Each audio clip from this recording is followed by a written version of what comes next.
Anda kembali menyaksikan Mutiara Iman, saudara, bersama dengan Ustazah Kamia Rizka Amalia. Tadi kita bahas bagaimana fungsi masjid soal pendidikan. Ada beberapa masjid yang sudah menjalankan ini, khususnya di Kabupaten Jember, tapi juga masih banyak PR yang perlu dilakukan oleh masjid-masjid lain. Nah, ini fungsi pendidikan ini apakah juga peran masyarakat bisa membantu di sini, Ustazah? Peran masyarakat itu sangat membantu, karena kalau tidak ada dukungan masyarakat, otomatis kegiatan itu tidak akan berjalan. Nah, dukungan masyarakat itu juga penting, karena yang namanya masyarakat pasti akan mengajak dirinya sendiri beserta keluarganya. Kemudian setelah mengajak dirinya sendiri beserta keluarganya, dia akan mengajak orang lain untuk datang ke pusat kegiatan di masjid. Tentunya sangat harus banyak dukungan dari masyarakat tentang kegiatan masjid. Kalaupun tidak ada dukungan masyarakat, mungkin kegiatannya yang kurang menarik. Maka dari itu, kalau bisa masjid itu diadakan kegiatan yang sekiranya itu bisa menarik perhatian banyak orang. Jadi tidak melulu kita membayangkan fungsi pendidikan ini dengan lembaga formal, begitu ya, tetapi mungkin dari kelompok mengaji atau pengajian. Bahkan hari ini di Surabaya itu ada LPD. Biasanya kalau kita kan TPQ untuk anak-anak, itu lembaga pendidikan dewasa. Berarti ibu-ibu yang mengaji beserta bapak-bapak yang sudah purna. Lah itu bisa diadakan demikian untuk mengisi kekosongan mereka ketika mereka tidak mengerjakan pekerjaan rumah tangga. Apakah memang ada forum khusus, Ustazah, untuk bisa memakmurkan masjid ini? Forum khususnya kayaknya belum ada. Belum ada organisasi yang menyatukan. Belum ada, cuman ya himbauan saja mungkin dari pemerintah bahwasanya kita patut untuk ikut sengkuyung dalam kegiatan masjid. Dan kalaupun memang tidak bisa secara finansial, berarti raga kita yang harus, tenaga kita yang kita gunakan untuk kegiatan masjid tersebut. Karena memang jika kita lihat banyak sekali masjid-masjid megah yang dibangun begitu. Kalau tidak salah kita ada syarat begitu, saja. Kalau misalnya mau membangun masjid, ada jarak yang menentukan? Sebenarnya kalau jarak tidak, kalaupun bisa membawa KTP 90. Nah, 90 KTP dari warga masjid sekitar tersebut beserta 60 tanda tangan dari warga sekitar, kemudian diajukan surat rekomendasi kepada KUA, setelah itu dibawa ke FKUB.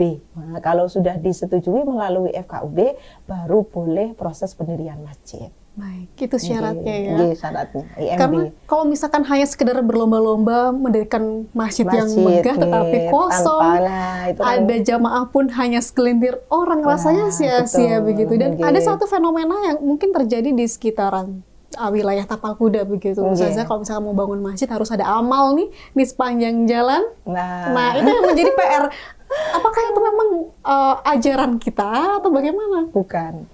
Saya juga kurang setuju ketika ada amal-amal yang di tepi jalan. Sebenarnya kalaupun kita bisa memakmurkan masjid melalui UMKM, nah itu sudah luar biasa. Kalau kita bisa bersinergi dengan masyarakat, bahwasanya masjid itu juga butuh wakaf tunai. Nah, tidak hanya wakaf itu kan macam-macam. Ada wakaf tanah, ada wakaf tunai, lah itu bisa dijalankan. Nah, kadang memang orang itu memang kurang percaya terkadang, karena kembali lagi, kurang adanya transparansi dana masjid. Kalaupun dari teman-teman organisasi, dari teman-teman pengurus masjid itu secara transparansi, bahwasanya ini kita dapat segini infaknya, kemudian wakaf kita itu ada di sini gitu. Jadi benar-benar tertulis secara otomatis, insya Allah masjid tersebut akan makmur. Kalaupun wakafnya misalnya sebidang tanah, sawah, kan itu kan juga produktif untuk membantu kemakmuran masjid. Nah, sayangnya banyak sekali masjid-masjid itu yang tidak mau menyebutkan wakafnya seperti apa. Memang seharusnya memang harus disebutkan, dikasih di nambor gitu, wakafnya segini-segini, kemudian pendapatannya segini, pengeluarannya apa saja, itu harus transparansi. Karena memang dampaknya akhirnya masyarakat curiga, skeptis dengan masyarakat yang membuka amal untuk masjid. Rasanya kok jadi lahan bisnis ya. Apalagi yang keselnya, karena kalau misalnya kita lagi perjalanan jauh, banyak masjid-masjid pinggir jalan yang memang itu nyaman untuk ibadah ketika kita lagi melakukan perjalanan. Lah ternyata ketika kita masuk dikunci nih Ustazah.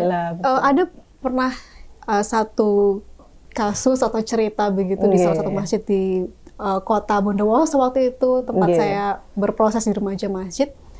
Satpamnya marah-marah nih Ustazah karena ada salah satu orang datang ke masjid. Waktu itu sudah dikunci walaupun memang dijaga dan bisa dibuka. Mau apa ke masjid? Mau buang air. Wah itu si satpamnya marah-marah. Akhirnya nggak terima nih jemaah yang mau masuk karena alasannya hanya buang air. Ini masjid buat ibadah begitu. Apakah memang secara tata krama ketika kita melipir ke masjid hanya untuk sekedar buang air itu tidak sopan? Sebenarnya tidak.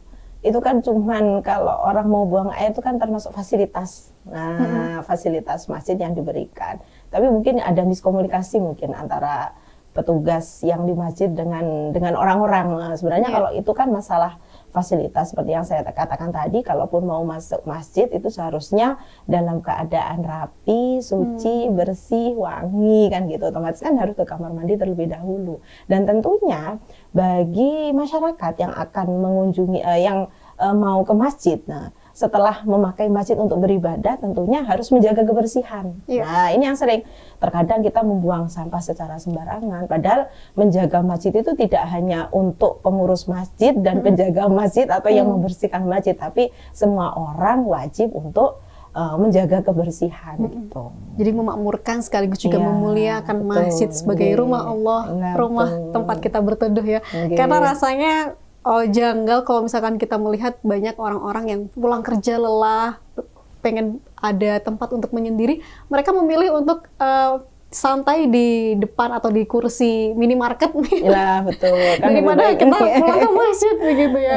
Nah mudah-mudahan dengan apa yang kita pelajari hari ini bisa menjadi pelajaran mengingatkan kita bahwa kita punya rumah untuk kita kembali mengingat Allah. Begitu Ustazah.